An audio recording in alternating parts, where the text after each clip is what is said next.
जिन बोध वाक्यों को आपके सामने रखा जा रहा है वो आचार्य परमेष्टि से संबंधित हैं। आचार्यों की महिमा आप विगत दिनों से सुन रहे हैं। कहा गया था आचार्य स्वसमय परसमय के ज्ञाता और तात्कालिक उठे हुए विकल्प विवादों के समाधान करता होते हैं। आचार्य परमेष्टियों का बहुत बड़ा योगदान होता है। स्वसमय परसमय के ज्ञाता होते हैं और उनके समय में उठने वाले जो भी विकल्प या विवाद होते हैं उनके समाधान करता भी आचार्य परमेष्टि माने जाते हैं। दोषयुक्त शिष्य के लिए निर्विकल्प निर्दोष होने में आचार्य का उतना ही महत्व है जितना कि बेटे का निर्दोष साफ सुथरा होने में माँ का। अगला बोध वाक्य है, मेरु के समान अडिग, सागर के समान गंभीर एवं सिंह के समान निर्भीक आचार्यों को संघ, समाज, देश और धर्म संस्कृति के संरक्षण का पूरा ध्यान रहता है। आचार्यों को पूरा ध्यान रहता है। किस किस का पूरा ध्यान रहता है? संघ का, समाज का, देश और धर्म संस्कृति का, इन सब के संरक्षण का पूरा पूरा ध्यान रहता है। क्योंकि आचार्य अपने व्यक्तित्व के कारण मेरु के समान तो अडिग माने गए। मेरु पर्वत को आपने देखा? देखा तो नहीं है, पढ़ा है, सुना है। सुमेरु पर्वत बाल प्रभु का अभिषेक होता है, सुनते आ रहे, देखा तो नहीं है। और जब देखा होगा, जिस पर्याय में देखा होगा तो अभी याद नहीं है। तो ऐसा सुमेरु पर्वत जो अडिग रहता है, हवा तूफान आंधी कुछ भी हो कोई फर्क नहीं पड़ता उसको। थोड़ी सी हवा चले पेड़ पौधे उखड़ने लगते हैं, तेज आंधी चले बड़े बड़े पेड़ भी धराशायी हो जाते हैं, लेकिन सुमेरु पर्वत खड़ा रहता है। तो आचार्य परमेष्टि मेरु के समान अडिग, सागर के समान गंभीर एवं सिंह के समान निर्भीक निडर आचार्य जो होते हैं वह संघ का, समाज का, देश का और धर्म संस्कृति का पूरा ध्यान रखते हैं, उसके संरक्षण का पूरा ख्याल रखते हैं। आचार्यों की करुणा और वत्सल भावना का ही यह परिणाम है कि उनकी छत्र छाया में, आचार्यों की करुणा और वत्सल भावना का ही यह परिणाम है कि उनकी छत्र छाया में रहकर असक्त और अल्पज्ञानी शिष्य भी अपना कल्याण कर लेते हैं। असक्त और अल्पज्ञानी शिष्य भी अपना कल्याण कर लेते हैं। हाँ, कमजोर व्यक्ति कोई हो, ज़्यादा क्षयोपशम ना हो, ऐसा वह भव्य आत्मा भी आचार्यों की छत्र छाया में, आचार्यों की करुणा और वत्सल भावना में अपना कल्याण कर लेता है।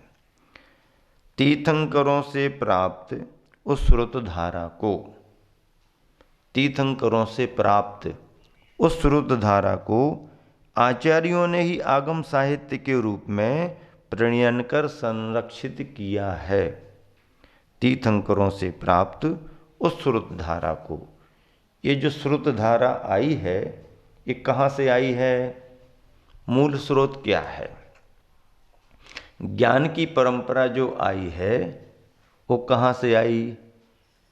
आचार्य परमेष्टि सुना रहे हैं, सुना तो रहे हैं। उपाध्याय परमेष्टि बता रहे, बता तो रहे हैं। साधु परमेष्टि समझा रहे, समझा रहे। लेकिन आई कहाँ से है परंपरा? परंपरा आई है तीर्थंकरों से। गंगा कहाँ से निकली है? तो जिस जिस नगर से निकली है, गांव से निकली, वो सब कहेंगे कि हमारे यहाँ से निकली। निकली तो है, लेकिन मूल स्रोत उद्गम कहाँ से है? हाँ, हिमालय, गंगोत्री, वहाँ से निकली हुई है। उत्तर भारत की नदियाँ अलग हैं, दक्षिण भारत की नदियाँ अलग हैं। नासिक के यहाँ पंचवटी से कौन सी नदी निकली है? नासिक वाले बताएंगे। गोदावरी बड़ी नदी मानी जाती है। गोदावरी नदी में जब पानी बढ़ता है, बाढ़ जैसी दिखने लगती है। तो अलग अलग जगहों में अलग अलग नदियाँ, उत्तर भारत की, दक्षिण भारत की, मूल उद्गम क्या है? उनके स्रोत रहते हैं, कहाँ से निकली है। तो हमारी ज्ञान की गंगा भी जो यहाँ तक आई है बहते बहते, उसका उद्गम क्या? जिनवानी स्तुति में कहा जाता, वीर हिमाचल तै निकसी, गुरु गौतम के मुख कुंद ढरी है। वीर भगवान रूपी हिमालय से निकली हुई है। बाहर की गंगा बाहर के हिमालय से निकली है। ज्ञान की गंगा वीर भगवान रूपी हिमालय से निकली है। बाहर की गंगा गौमुख कुंड से होकर के आगे बढ़ी है। वीर प्रभु की ज्ञान गंगा गौतम स्वामी से आगे बढ़ी हुई है। बाहर की गंगा गौमुख से निकल करके कुंड में गिरती है। तो महावीर भगवान की ज्ञान गंगा गौतम गणधर से आगे बढ़ करके कुंद कुंद तक आई हुई है। उसके पहले भी आचार्य बहुत हुई है, उनको भी मिली, बहती हुई आई है। ऐसी ज्ञान की गंगा हमारे तुम्हारे को प्राप्त हुई है। मूल कर्ता ज्ञान के तो तीर्थंकर ही हैं। अरहंत भासी अत्थम, गनहर देवे ही गंथियम सम्मम, पड़मामि भक्ति जुत्तो सुदनान महोवयम सिरसा। श्रुत ज्ञान रूपी महोदधि महासागर को प्रणाम करता हूँ।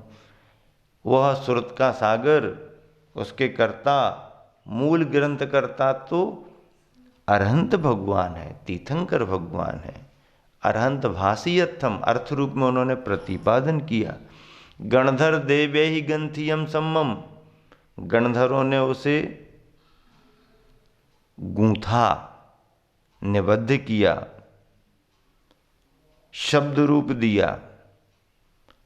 ऐसे उस श्रुत को जो अर्थ रूप आते हुए शब्द रूप बना, उस श्रुत के महोदधि को प्रणाम करता हूँ, नमस्कार करता हूँ। इसीलिए गुरुवर आचार्य श्री क्या कह रहे हैं? तीर्थंकरों से प्राप्त उस श्रुत धारा को आचार्यों ने ही आगम साहित्य के रूप में प्रणयन कर संरक्षित किया है। आचार्य महाराज ना होते तो वह भगवान की वाणी कैसे सुरक्षित रह पाती, कैसे संरक्षित हो पाती। बड़ी कृपा है गुरुओं की, आचार्यों की।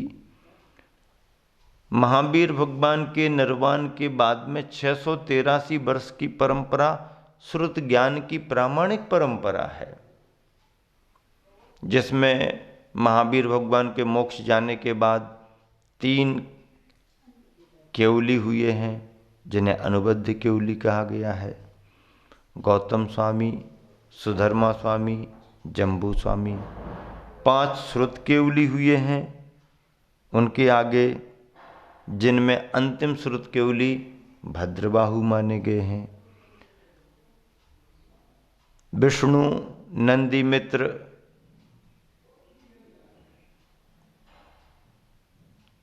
अपराजित, गोवर्धन और भद्रबाहु, ये नाम आते हैं पांचों के। भद्रबाहु अंतिम श्रुत केवली हुए और इन श्रुत केवलियों के बाद में अंग और पूर्वधारियों के द्वारा यह श्रुत ज्ञान की परंपरा बढ़ती गई, बढ़ती गई, बढ़ती गई। आज हमारे को जो मिली हुई है वही परंपरा है। भले ही अभी वर्तमान में देखें तो समुद्र की अपार जल राशि के सामने श्रुत ज्ञान एक बूंद के बराबर बचा है। समुद्र की अपार जल राशि के सामने अभी वर्तमान में श्रुत ज्ञान एक बूंद के बराबर बचा है, लेकिन वह बूंद के बराबर श्रुत ज्ञान भी हमारे अपने छह उपसम में समुद्र के बराबर प्रतीत हो रहा है। हमको तो ऐसा लगता है ये तो विशाल समुद्र है, जबकि उस श्रुत ज्ञान के सामने, श्रुत के सागर के सामने एक बूंद भी नहीं है। इतना थोड़ा सा ज्ञान, और उसमें भी हमारे को क्या कहा गया? न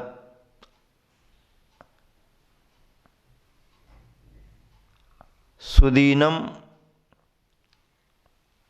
नत्थो अंति, श्रुत का कोई पार नहीं है। अंतो नत्थि सुदीनम पहली शर्त है। श्रुत का तो कोई पार ही नहीं है, अपार है। नत्थो अंति सुदीनम, कालो थो, समय थोड़ा सा है। वयम च दुम्मेहा, और हम दुर्बुद्धि वाले हैं।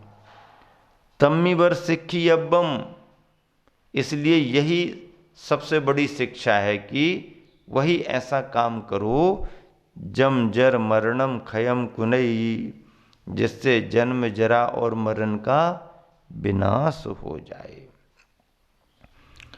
ऐसे श्रुत ज्ञान की परंपरा को इस कलिकाल पंचम काल में जो हम सभी ने प्राप्त किया है, वह हमारे अपने क्षयोपशम में विशाल समुद्र के समान है। भले ही हमारे लिए विशाल समुद्र दिख रहा है, पर उस अपार अपरंपार श्रुत सागर के सामने यह वर्तमान का ज्ञान एक बूंद के बराबर ही है। आचार्यों की महिमा को लेकर के गुरुवर ने एक दोहा लिखा, फूल फलों से ज्यों लदे घनी छांव के वृक्ष। फूल फलों से ज्यों लदे घनी छांव के वृक्ष, शरणागत को शरण दे श्रमणों के अध्यक्ष। शरणागत को शरण दें श्रमणों के अध्यक्ष। श्रमणों के अध्यक्ष, श्रमणों के अध्यक्ष का मतलब क्या? कोई कमेटी बनती है क्या? वोटिंग होती है क्या? 31 तक जितने आएंगे वो कमेटी में रहेंगे, उसके बाद बाहर हो जाएंगे, सामान्य सदस्य रहेंगे? ऐसा नहीं। अध्यक्ष तो वर्तमान की व्यवस्थाओं में भले हों, पर जो नेतृत्व करता है, मुखिया होता है, वह अध्यक्ष ही माना जाता है। जवाबदारी उसकी बड़ी होती है। तो गुरुवर क्या कह रहे हैं? शरणागत को शरण दें। शरणागत को शरण दें। कौन? कौन स्वयं? बोलो जल्दी। श्रमणों के अध्यक्ष। किसके अध्यक्ष? श्रमणों के अध्यक्ष, मुनियों के अध्यक्ष। हाँ, आचार्य परमेष्ठी कैसे होते हैं? फूल फलों से ज्यों लदे, भरे हुए हैं पेड़ झाड़, फूल फलों से लदे हुए हैं घनी छांव के वृक्ष। घनी छांव के वृक्ष। वृक्ष का महत्व मालूम है? वृक्ष, वृक्ष ये लोग वृक्ष कहते हैं। क्या महत्व है? अरे भाई,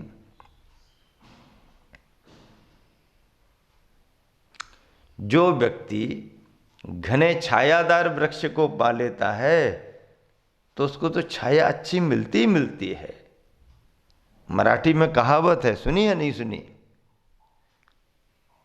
जो चांगला वृक्षाचा आधार घेतो, क्या? जो चांगला वृक्षाचा आधार घेतो, चांगला चांगला, हाँ अच्छा, जो चांगला वृक्षाचा आधार घेतो त्याला चांगली सावली मिळते। त्याला चांगली सावली मिळते। जो अच्छे घने वृक्ष को पकड़ लेता है उसको छाया भी घनी मिला करती है। मध्य प्रदेश वाले बढ़िया छायाधार घने वृक्ष को आचार्य विद्यासागर जी को पकड़े हुए हैं। मध्य प्रदेश वाले बहुत खुश इसलिए रहते हैं कि गुरुदेव का विहार इस प्रांत में बहुत होता रहता है, ज़्यादा होता रहता है। तो जिन्होंने बढ़िया घने छांव वाले सघन वृक्ष को पकड़ लिया है तो मांगने की जरूरत नहीं, हो तो मिलता ही मिलता है। अच्छी छाया उसको मिलती है। जो चांगला वृक्षाचा आधार घेतो त्याला चांगली सावली मिळते, उसको अच्छी छाया मिलती है।